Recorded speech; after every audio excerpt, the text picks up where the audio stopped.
જૂનાગઢમાં મહાશિવરાત્રિના મેળાને લઈને એક મીટિંગ દામોદર કુંડ ખાતે યોજાઈ હતી, જેમાં સાધુ સંતો, અગ્રણી આગેવાનો સહિતના અનેક લોકો ઉપસ્થિત રહ્યા હતા.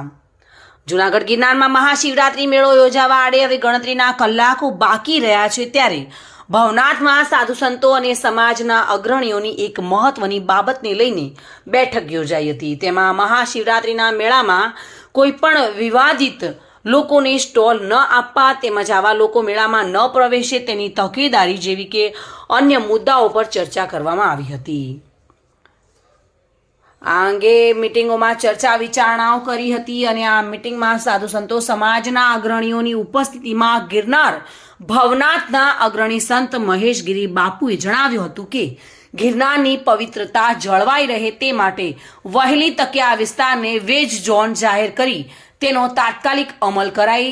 અંતમાં જણાવ્યું હતું, વધુમાં તેઓએ કહ્યું હતું કે સનાતનની રક્ષા માટે બધું જ કરી રહ્યા છીએ, કાયમ માટે કરતા રહીશું તેઓએ ઉમેર્યું હતું. તો બીજી તરફ મેળાની પવિત્રતાને લઈને આ વખતે શિવરાત્રિ મેળામાં કોઈ પણ વિવાદિત લોકોને બગીચાની જગ્યાએ અન્ય બીજી કોઈ પણ જગ્યાએ સ્ટોલ નાખવા માટે જગ્યા નહીં ફાળવવામાં આવે અને કોઈ પણ વિકલ્પ તેઓ લોકોને પસંદ કરવામાં નહીં આવે અને આ બાબતે વિચારીને નિર્ણય કરવામાં આવશે તે પણ અંતમાં તેઓએ જણાવ્યું હતું.